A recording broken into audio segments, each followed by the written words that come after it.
suis de retour. Est-ce que je vous ai manqué les gars?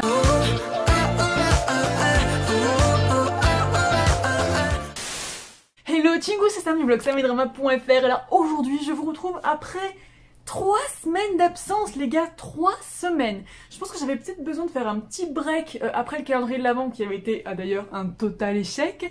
Nous recommencerons en décembre prochain en espérant cette fois réussir. Mais bref, j'ai décidé de démarrer 2020 avec une vidéo que je pense vous attendez beaucoup et il s'agit de mon bilan drama 2019. Alors j'ai décidé de pas prendre le temps de vous parler de chaque drama un par un comme je le fais d'habitude parce que j'ai la flemme. Et j'ai décidé de vous sélectionner les 10 dramas qui clairement ont marqué mon année 2019, les 10 dramas qui m'ont fait voir de toutes les couleurs et que j'ai absolument envie que vous regardiez. Le tout premier drama de cette sélection, et ça ne va absolument pas vous étonner tant je vous ai bassiné avec lui, il s'agit de Kingdom, qui a été mon tout premier drama coréen de l'année 2019 et mon tout premier gros coup de cœur. Entre zombies sanguinaires et complots politiques, le drama nous plonge dans une ère Joseon plus que chaotique où un prince va tout faire pour essayer de sauver sa peau et de sauver son peuple. Suspense, réalisation, acteur, scénario, franchement,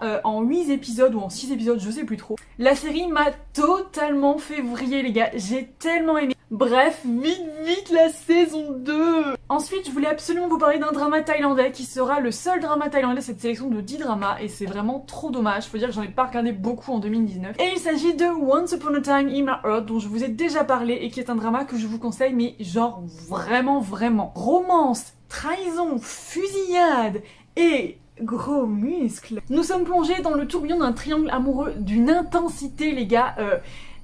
Je les aimais tellement les second lignes masculins que je savais pas trop vers lequel mon cœur balançait. Et ça veut dire que c'est un triangle amoureux de qualité. Et je peux vous dire que notre héroïne, elle est prise dans une guerre de gangs qui franchement ne va pas la laisser respirer une seule minute.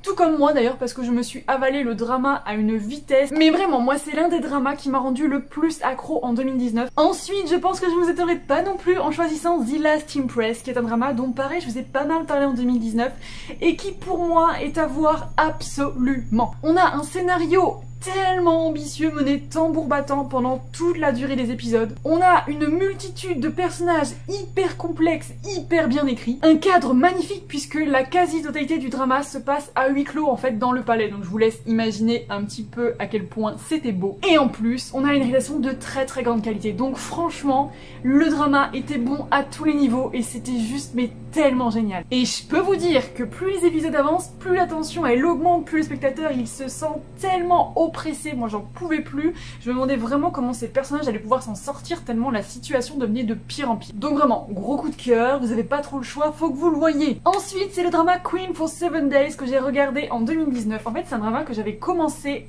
l'année de sa sortie mais que j'avais jamais terminé, j'ai mis en pause, je sais pas pourquoi, je pense que j'avais regardé trop de dramas en même temps comme d'hab. Le drama nous plonge dans un Joseon mais tellement torturé entre deux frères qui se battent pour un trône et pour une femme. On a donc un triangle amoureux absolument bouleversant, une épopée mémorable, des personnages vraiment tellement torturés les gars. Vraiment, c'était un drama bourré d'émotions. Et puis j'ai choisi The Smile Has Left You Ace, qui est un drama qu'on m'avait beaucoup conseillé et que j'avais un peu tardé à regarder, me demandez pas pourquoi, et qui m'a totalement bouleversée, il n'y a pas d'autre mot. L'ambiance globale du drama, elle est très sombre, voire un petit peu étrange. Et elle est portée par une superbe réalisation et une palette de couleurs bien particulière. On est entraîné dans les sillons d'un protagonisme qui a tout d'un anti-héros et on plonge dans une intrigue où il y a un meurtre non élucidé qui remet absolument tout en question. On a un policier, sa sœur et un suspect et il n'en faut pas plus pour que le drama soit absolument immanquable les gars. Ensuite, et c'est le seul drama chinois de cette sélection malheureusement, j'ai envie de vous parler de Military Academy. C'est un drama qui m'a rendu totalement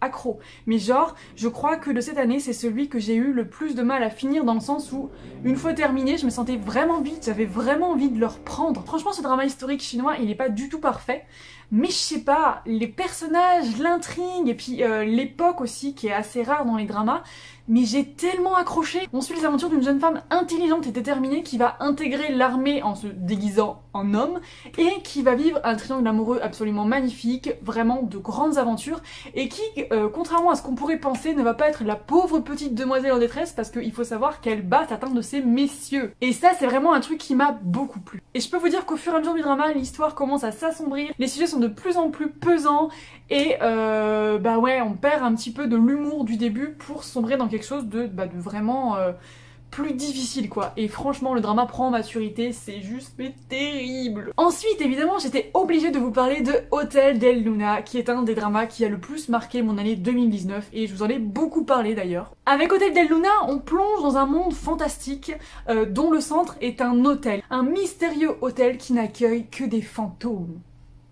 Et avec notre héros, on va découvrir et apprendre à aimer ce fameux hôtel, ainsi que sa propriétaire qui, a priori, n'a pas l'air vraiment très sympathique. Histoire de fantômes, romance, passé de l'héroïne, franchement, le drama m'a tout simplement captivée. Et puis j'y ai rencontré mon personnage féminin de 2019, donc quand même, c'est important. Et puis Heart's Chronicle est pour moi l'un des meilleurs de drama 2019 parce que, bah pareil, tellement addictif. Je le dis toujours, on manque de drama coréen fantastique. Enfin, en tout cas, il n'y en a pas assez pour moi parce que vraiment, j'adore ça. Eh bien, Heart's Chronicle vient remplir un petit peu ce manque et nous entraîne dans un espèce de folklore et de magie où les humains sont envoûtés justement pour les dessins des plus grands de ce monde. Enfin, plus grands.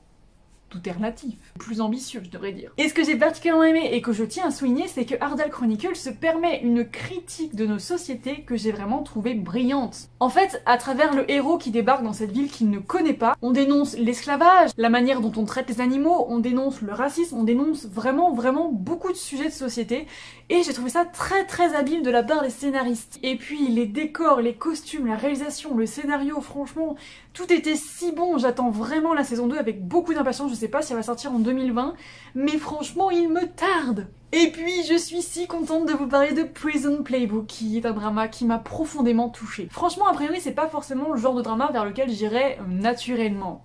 Et pourtant, j'ai vraiment découvert une intrigue qui nous présente des hommes qui sont imparfaits. À travers des personnages développés, attachants, qui font selon moi tout le charme de ce drama atypique et tellement humaniste. On a également beaucoup d'humour, on a des sujets de société très importants qui sont abordés, on a vraiment plein de choses dans ce drama et vraiment moi le milieu carcéral c'est pas forcément un milieu qui m'intéresse comme je vous disais et là ça m'a tellement passionnée. Et enfin le dernier drama de cette sélection, celui que j'ai terminé en dernier du coup fin décembre, il s'agit de My Country qui est l'un des meilleurs dramas historiques que j'ai jamais vu. Sur un OST absolument magnifique, on suit les aventures de deux amis d'enfance qui sont devenus malheureusement des ennemis suite à plein de circonstances. Et je peux vous dire qu'on a une cinématographie absolument époustouflante, des décors si somptueux, des costumes magnifiques, vraiment visuellement. Ce drama est incroyable. Entre guerre sanglante, complot politique, romance, amitié. Le drama nous fait